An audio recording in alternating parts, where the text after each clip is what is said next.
Hi, this is Dawn, and this is your brief training on permalinks.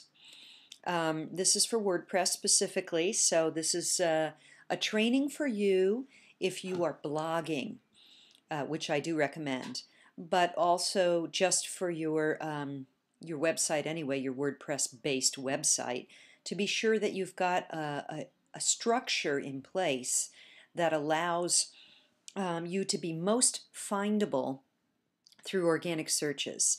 So you'll see here what you see before you, dashboard or inside the dashboard of WordPress for one of my websites, dawndelvecchio.com.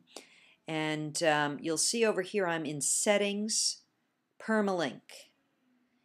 And if you come down here and you'll see Common Settings, a lot of people keep their settings on default or day and name or month and name. But the problem with this kind of setting is that what happens is when you create a blog post or a page on your website, it ends up with a web address that has no relevance to anyone who would be searching. So it doesn't do you any good for what we'd call SEO juiciness.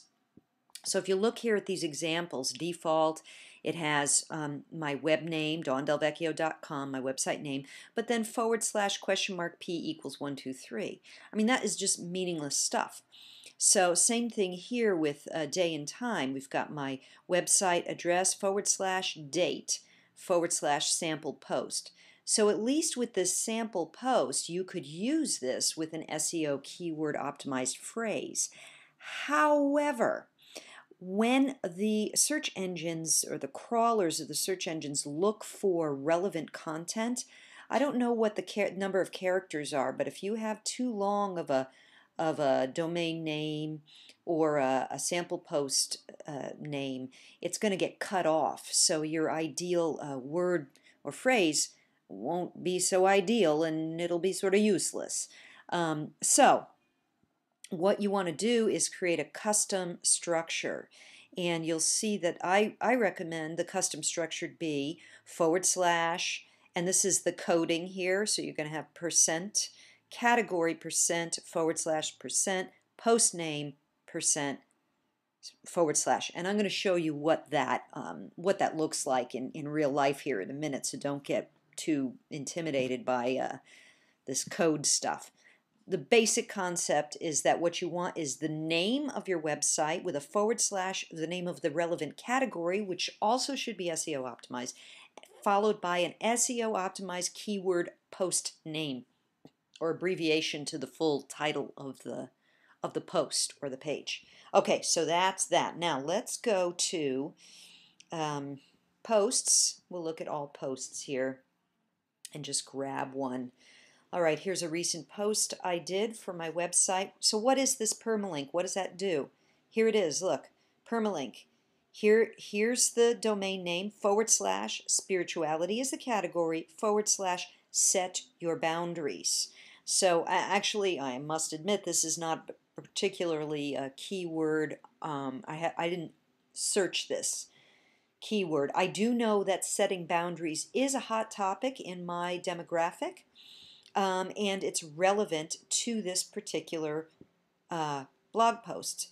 But ideally, what you would put here is a keyword phrase of a list from a list of 4, 5, 6, 8, 900 that you've researched on a keyword tool like Google Keyword Tool, for example.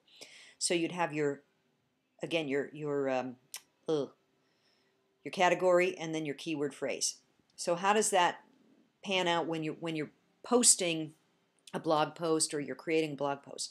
You come up with a name. Ideally, you've got the keyword phrase in the name of the title. So the title should have something that captures attention followed by the keyword phrase, or the keyword phrase like that also captures attention, like manifesting success. Very good for catching attention and also keyword optimized. Or anything, you have to think about what your industry is, how to heal tendonitis or whatever it is. So you've got your keyword phrase here, but it can be more than that. Now what happens is this: when you write your title, WordPress is going to automatically insert the entire title into this little yellow highlighted segment of the permalink. It's up to you to make the change so that the only thing in here is the SEO keyword optimized phrase. Very simply, you hit edit, you add what it is you want, you click OK, and you go on from there. If you change the title of your post, which happens sometimes after you write the post, you realize, actually I could make this even more compelling or interesting or relevant. Fine. Be sure to go back and again go to the permalink, hit edit, and re-enter the proper keyword before you save and publish, before you publish it. So I think that that should cover it. If you have any questions, please do let me know. I'll be happy to help you further. And over and out for now. Thanks. Have a beautiful day.